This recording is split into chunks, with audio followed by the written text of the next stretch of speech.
Let's do this. The Cult of Hockey podcast by the faithful and for the faithful. I'm David Staples of the Edmonton Journal. And I'm here tonight with Bruce McCurdy. Hey, Bruce. Hey, David. How are you doing tonight? Doing good, Bruce. Doing good. Although I have to say, whenever I do the intro, I always think of like Dick Irvin doing the intro to Hockey Night in Canada and how unbelievably smooth he was. And I always feel like 10th between 10th and 50,000th best. Having listened to Dick Irvin all my life, God, he was fantastic. He could do it all, Dick Irvin. He could be the studio host. He could be the color guy. He could be the play-by-play guy, which he developed into after Danny Gallivan retired. And he didn't have sort of the smooth voice, but the overall sort of delivery and professionalism I thought was top notch. And from one of hockey's royal families. Yeah, his dad was a famous coach. Dick Irvin Sr. Yeah. All right. Bruce, the Oilers just got hammered tonight. 6-3 by the Toronto Maple Leafs. The score in some ways is flattering. It was 5-0 after two periods. The grade A shots were relatively close, although after the two periods, they were 9-2 for the Leafs. In the end, they were 12-12, with the subset of 5 alarm shots telling the story, 7 for the Leafs and 3 for the Oilers. But I have to say the 5 alarm shots for the Leafs were like 10 alarm shots, most of them. Like they were just, they were fantastic scoring chances that the Leafs developed right in close on the goalie. And Stuart Skinner didn't have a lot of chance. It would have been nice. A big save would have been nice, but all the goals were really hard shots, difficult shots. Bruce, this is our 2 good things, 2 bad things, 2 numbers, and 1 Conundrum podcast.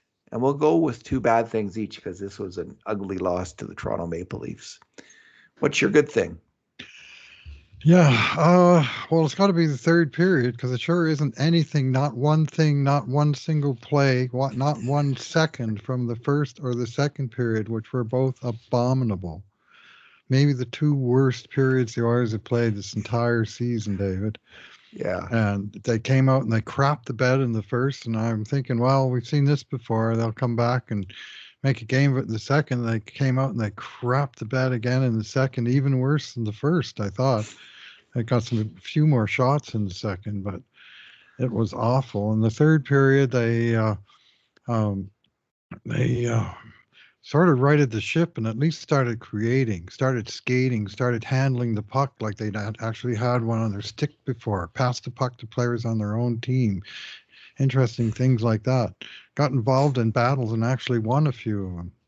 So it was like a total transversion. If they had done that after the first period, they might have been able to salvage this game. But 5-0 down after 2, that's they came close, and they were a goal post or maybe a goal line deflection off a defenseman's skate away from making it 5-4 maybe. But five goal deficit's just too much, and they were unable to bounce back. But at least in terms of showing up and at least giving their many, many, many friends and family who came out there to watch the boys, all those boys from Greater Toronto area play, and they just laid such a collective stinker. It can't be sitting very well with any of them because that was poor, and at least they got 20 minutes worth of something sort of resembling Oilers hockey.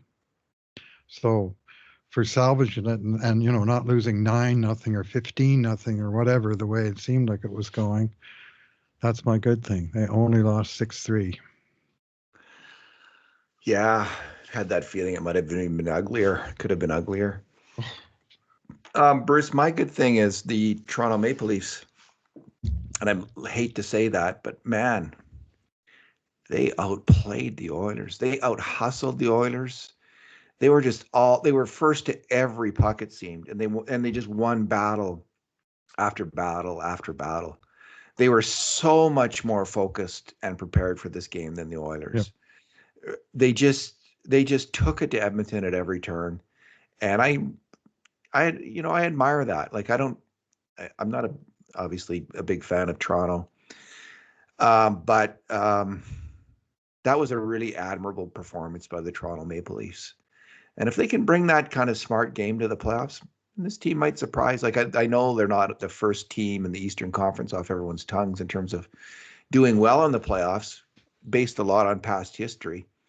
And their goaltending's iffy, and they got some other problems. I understand that, but that was a really good team. That was a great checking team, and it's great checking teams, smart defensive teams that do well in the NHL playoffs at this time. I mean, even the Avs, who are an unbelievable attacking team, were a smart checking team that year that they won the Stanley Cup. You could say that was the one team that's more of a bit of a throwback, I think, to a total offensive powerhouse. But all these other teams winning it recently they just check the heck out of everybody else. And that's what Toronto did tonight to the Oilers. Your bad thing. Yeah, they came out laying on the body, eh? Yeah. Joel Edmonton, he was a big performer in this game, running. Connor McDavid into the corner, running and smashing down Leon Draisaitl on 2 or 3 occasions. And he was getting the same carte blanche from the refs that he did when he played for Montreal in the 21 playoffs. Remember him and Shea Weber running everybody's show in that playoffs, and Ben Sherratt. Anyway, he played hard, and apparently he played fair, because he managed to, he got one double minor with Draisaitl, and that was it for him. But Toronto was winning the battles. They wanted the puck more than Edmonton for 40 minutes. They were by far the better team. Is Edmondson the one who tripped Evander Kane? Because it's interesting. If you trip Connor McDavid, so. You get a penalty, but if you trip Evander Kane, you don't. It didn't happen if you tripped Evander Kane. Yeah, it never happened. Yeah, he does not fare well when it comes to drawing penalties, and you can see he's starting to get really seriously exasperated by it, and with some cause. Yeah, I think so too. I've seen some of these fouls, and I just shake my head. So that's not a penalty, really? But yeah, he's the anti-Corey Perry, right? Like Corey Perry gets away with everything, and he probably gets a lot of penalties. Well, Kane deserves the penalties that he gets, and I got no problem with that. Like he's, he's a rugged player, and he does some filthy stuff, right? But he's also on the receiving end sometimes. And anyway, your first bad thing, Bruce. Get me started.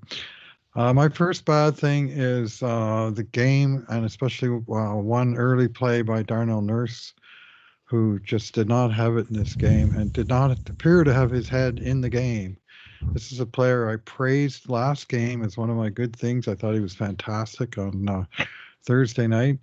And tonight he came up like his head was somewhere in the clouds. I don't know what happened. He went home to family and friends, and he came out and he was, that first goal by Toronto, it's hard to imagine a more wretched play. Like he tried to stand up at a guy at the blue line, and the guy just dumped it into the corner past him. And then where'd he go? Like he just sort of meandered. Like it was like he played it like he was a left winger. Thought, okay, the guy got it past me. I got to hang out by the boards on the near the point man so I can block a shot from the point or something. Meanwhile, the puck goes into the corner. His partner comes across to his side, can't cut out the pass. It goes right in front of the net, and there's nobody left. And in it goes to clean shot, clean goal. Yeah, they got a 3-on-2 out of it. Carrick and Desharnais both went to the corner. Yeah, and Desharnais lost the foot race, and Carrick allowed the puck out. And there should have been someone in the slot. Should have been Darnell Nurse. Yeah. And if he had gotten on his horse, as soon as he lost that foot, you know what I think he was like at the play at the blue line, Bruce. He was so ineffectual because he was a couple foot standing up someone who was a couple feet away, and it's like, oh boy, that go bloody well wrong. He's thinking to himself, boy, that was a big mistake on my part. And meanwhile, the play's 60 feet away in the corner. Yeah. And you're right. I mean, Desharnais got beaten by the pass, but so did Carrick. And Carrick was not in a bad spot, but he played it terribly. Like, instead of going for the shoulder, like you got to go for the guys on the boards with the puck. You got to go for the shoulder. In this case, a right shot. You go for the right shoulder between the body and the stick. If you want to break up the pass, you don't hit the guy on the far side and leave his hands free to make the pass. Well, he hit the wrong side of the guy and left his stick open, and the guy made a simple pass in front, and that guy made a simple shot into the net. So that was wretched. Then a Nurse was in the penalty box for the second goal on an interference call where he got beat through the neutral zone. He was laying on the ice on the fourth goal, which I actually don't really blame him. We'll talk more about that fourth goal in a minute, but he was the only Oiler on screen in frame on a 3-on-1 where Toronto just passed it around him and he was kind of piggy in the middle, got beat for the fourth goal. And then at the end of the period, as the buzzer went, he came up and he bumped Joel Edmondson, took a penalty for that, and then took a 10-minute misconduct and wound up sitting 12 minutes in the penalty box in the third period. And for what? I mean, if you're going to go and take a penalty at the end of the period, get your money's worth at least. You know, take a shot at Joel Edmondson, who had earlier in the game thugged both McDavid and especially Draisaitl, but he just gave him a little bump. Anyway, it just was not his night. And he, like many Oilers, had looked a little better in the third. Mind you, it was 12 minutes in before he even got out of the box, of course. So I saw someone say addition by subtraction, which is a bit harsh, but it was not Darnell's night, and that started early with that just brain cramp on the first goal. Yeah, the Starfish play, like it was the second 3-on-1 the Oilers had given up in about 60 seconds there, and Bouchard had thwarted the first, one of the rare decent plays Bouchard made all night, thwarting the first 3-on-1, and then they gave up another one, and Nurse was the last man back. He's in a very tough position, but I did think, and they passed it around him, but he went down too soon on the Starfish, and he's got a time, like that can work, but you have to time it correctly, and he didn't. And maybe on the 3-on-1, it's not even the time to do it because there's so many passing options. You're going to make, they're going to get it around you if you do it. In any case, it wasn't his worst play. That was on the first goal. Bruce, my bad thing is the fifth goal. And I think both the first goal and the fifth goal typified the Oilers' effort or lack thereof this game. And I think the Oilers kind of set a record tonight for failed stick checks per 60. And there was a number of them on this play. First, so the Leafs are rushing up the ice, and it's a 3-on-3, and Ekholm, Bouchard, and McDavid are back. And first Bouchard loses a board battle where he tries to stick check, and he just fails in the stick check. Puck goes into the slot area, and Ekholm flies by the guy and tries to stick check him, misses that. Beautiful pass over to Bobby McMahon of the Leafs. And Connor McDavid has been puck watching. And he's not even aware that Bobby McMahon is there. And McMahon gets the pass and just slams it in the net past Stuart Skinner. And that's all she wrote for Stuart at the end of the period, at least. So that was just terrible defensive hockey from three of their top 5 players at even strength. They're just such key players on the team. And I know it's 4-0 then, but that's why it was 4-0 then, because that had been happening like that again and again and again. What's your second bad thing? Yeah, it's actually the goal just before that, the 4-0 goal. Okay. And this was a sequence in the second period where the Oilers were trying to create some pressure in the Montreal zone, and they were all, I think was it the tail end of a power play? It was right at the end, Bruce. It was indeed. Yeah. And and they had Perry was out there, Kane, and Bouchard fired a slap shot from the point and hit Perry on the arm. Looked like he was hurt, but he's a real tough guy, Corey Perry. Anyway, he was limping to the bench.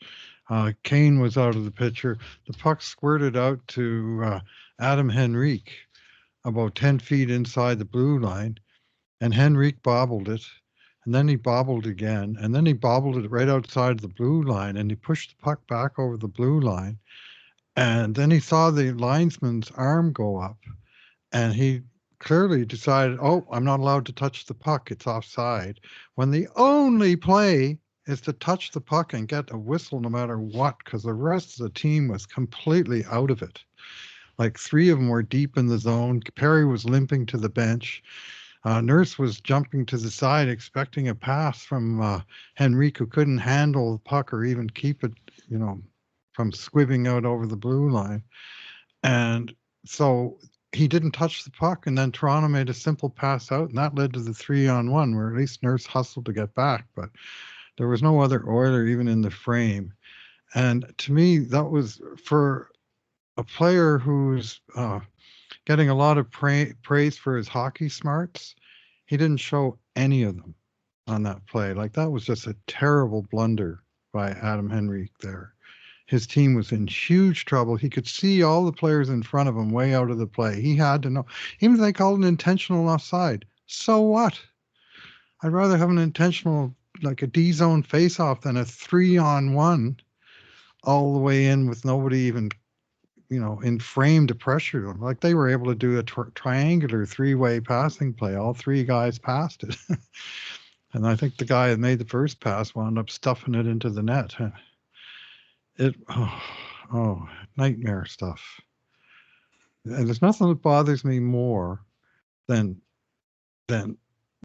mental errors. And that was a very serious one, and he should feel shame.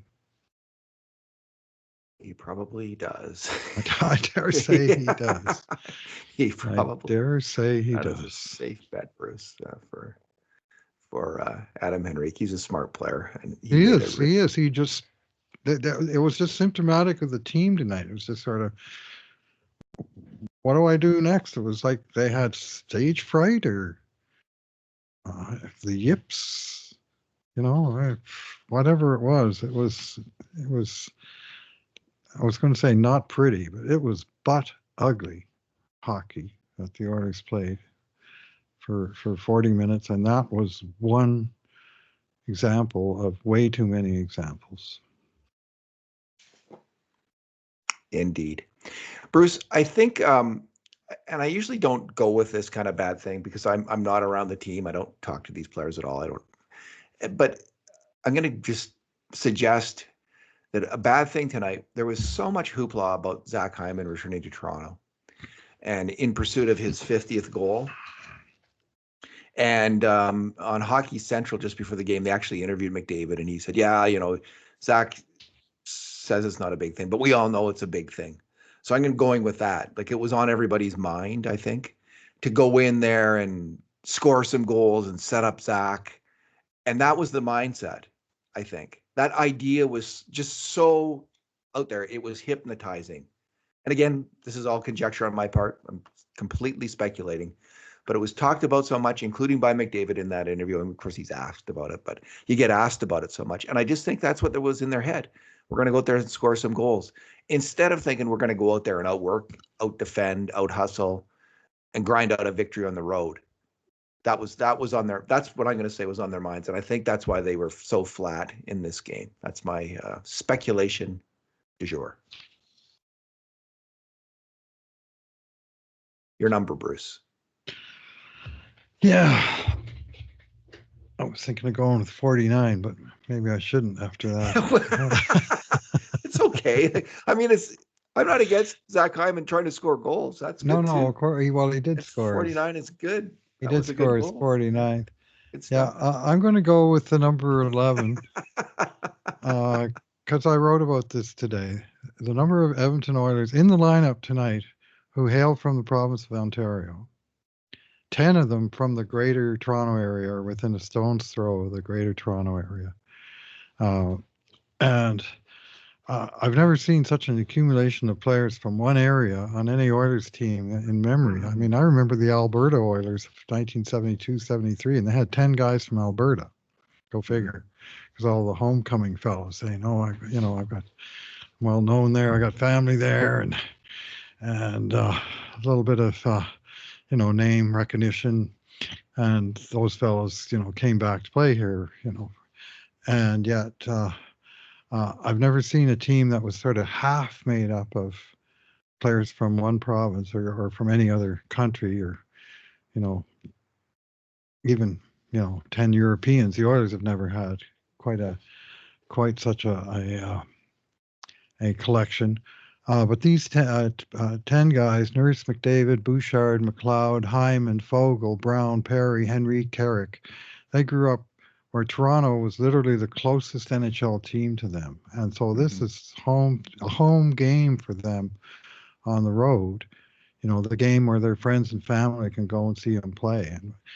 And I was hoping for a big performance from them, and we got the polar opposite, where it was like, say, almost like stage fright. They just didn't seem to have it. And I don't know that any of those guys that I mentioned had a strong game. But that, you could go right through the entire 20-man roster. And Calvin Pickard had a good game. And I he gave him could a almost be 7. my good thing. Yeah. Yeah. And Corey Perry had a good game, I thought too. yeah, he He was he was all right. Corey. Anyway, yeah, he's been through that homecoming more than a few times. I noticed they booed him when they announced him uh, when he good. scored, but uh, it just seemed like, for whatever this critical mass of players that they had, whether this game was too big for them, or too many distractions, or too much time worrying about getting tickets for people, or whatever, uh, it uh, it didn't work out in favor. It's just more to me just a curiosity, and maybe a little bit, which I didn't get into in my post, a little bit about Ken Holland's approach to team building, of trying to build guys that like each other and get along with each other. And a number of these guys have known each other for quite some time, and they get along really well. And mostly that's a good thing. Uh, Today and tonight, uh, well, it's not a good thing. It's just a number. Cody Ceci is the 11th. He's from Ottawa, and I'm convinced he will play again tomorrow night in Ottawa, in his hometown, where he played 4 years for the 67s and 6 years for the Senators. And then maybe he'll get in the rotation of guys that sit out. Well, Ceci, he was far from Edmonton's biggest problem, or really not a problem at all He tonight. was their best Yeah, defenseman just because everyone else was so bad. I mean, it's not like he yeah, did great stuff, but right. everyone else was Even really Ekholm, bad. eh? Like, I Even can't Ekholm. remember Ekholm having such No, no, they such were just struggles as that. yeah, they were off. They were off. And the Toronto's a good team. Bruce, my number is 89. McDavid now has 89 assists this year. And that's tied for his career high. He had 3 assists tonight, 89 in total. So he is well on his way to 100 assists, which I find exciting. I like stats. I like the numbers. And that's a nice, big, fat number. He's already got 115 points this season in 66 games. So he's having quite a year in terms of his scoring prowess, even though that might have been, well, heading into the second period, like after the second period, it was trending to be his worst game of the season. But Hmm. then he got 3 assists. So he picked it up a little bit. But garbage time assists are garbage time assists. Hmm. They're not that meaningful in some ways, but I was glad to see him get them anyway. Bruce, let's talk He was a different conundrum. guy in the third, wasn't he? Yeah, well, the game was different. Yeah, It was yeah, garbage time. The Leafs backed off. They weren't giving yeah. that supreme effort that had defined their play. I'm going to suggest in the first 2 periods, and then there was more room for McDavid to operate. So, Bruce, the question is, what did the Edmonton Oilers reveal in this ugly beatdown by the Toronto Maple Leafs? What did they say about themselves, do you think? Um, any thoughts, or do you want me to start? Uh, well, my brief thoughts were not ready for prime time. Like, this Yeah. was a very high profile game on national TV against, high profile opponent, and every reason to come out and showcase yourselves. And instead, what we saw was that 40 minutes of mush, and um, and not enough pushback either. So that left me concerned. Like, I thought they were just physically the number 2 team in this game, and on a number of other levels as well. And I'm thinking it's one night, you just write it off, but I'm left with serious questions, frankly. Yeah, me too, Bruce. And I don't think it's just one night. I think this game said everything about the Edmonton Oilers, everything you need to know about why they have not succeeded in the playoffs so far. This is a team which consistently in big games against teams that are close in talent or near equal in talent will be outworked and outdefended and outsmarted. And it happened again. And it's just they figured out a way to limit that during their winning streak, and they played hockey which the most encouraging hockey of the McDavid era has been played this year during that series, and they were winning games 3-1, 2-1, and it was a different Oilers team. They realized how to win, and I think they still know that. And I'm expecting we're going to see it again in the playoffs. Some nights, though, they got their minds on something else. It seems like scoring 50, Zach Hyman scoring 50 goals, and they are not going to win the Stanley Cup. They are not going to come close to winning the Stanley Cup if their first, second, and third priorities are not defense, defense, defense. This is a team that has to focus on defensive hockey first, second, and third. And if they do that, Bruce, I think they will win the Stanley Cup. I think they will decide their fate in these playoffs, because it comes down to their attitude towards defensive hockey, especially now that they've shown they can play it, that they can actually do it. So are they willing to? Are they willing to rein in, some of those offensive instincts and river hockey instincts that reign supreme in a lot of these players, and buckle down and play solid defensive hockey and win the Stanley Cup? So this game was it was a favor. The Toronto Maple Leafs gave them a favor, and I hope there's a few more actually as the season winds down. Favors like this, where the Oilers are reminded that they will lose in the playoffs for sure if they don't get back to that grinding defensive game first and foremost. Because when they do that, the goals are going to come. They're going to get enough goals to win. Yeah, goal scoring is not really the problem, although tonight, clearly 9 after 2 periods. And we had them with 2 grade A shots, both on the power play. I think so. And none at even strength for 40 minutes. And in the first period, the second, third, and fourth lines didn't even have one shot. Yeah. They all were tied with 0 expected goals. Somebody posted a chart. And there's 9 guys on the very bottom line, just that their names all crowded and overlapping one another. The top line wasn't much better in terms of, they didn't have a grade A shot either in the first 2 periods. Not grade A, but at least they had a couple shots on net. I mean, the yes. Bottom 3 lines didn't have a shot on net. Yeah. Anyway, I just thought their puck management was atrocious in this game. If you want to play smart defensive thing, thing one is just don't be giving the puck away all the time. But it was like a live grenade, and it was just one of those things where they sort of, not only not put out fires, they actively started them, and whatever was ripping through the team was catching. There was sort of nobody who stood up and said, I'm going to make an example of making a real strong play, knock somebody down, take the puck off of them, make a good pass, and get the puck going the right direction. It just wasn't happening at all. Yeah, Sam Carrick didn't even fight anyone. No. Oh, Matthias Janmark did. Matthias Janmark did. That was good. That was good. Oh, Matthias, that's his second fight, and it's like within a few weeks of his first fight. So it's his third, but his second is. Oh, it's his third. Okay. Yeah. Yeah, So, beat up Nick Cousins a yeah, couple years ago when he was in Vegas, when yeah, Janmark was in Vegas. you don't want to fight the Yanster. He will get you. All right, Bruce. So the next game's in Ottawa. What night is that? Tomorrow, Oh, tomorrow. Okay. 4 o'clock tomorrow. It's an hour earlier than this game. And the good news is that the Oilers, in their faux comeback tonight, McDavid played 23 minutes, Nuge played 23, Draisaitl played 21 and a half, Bouchard played 28 and a half, Ekholm played 23. So all those guys are going to be probably feeling it a little bit tomorrow at Ottawa.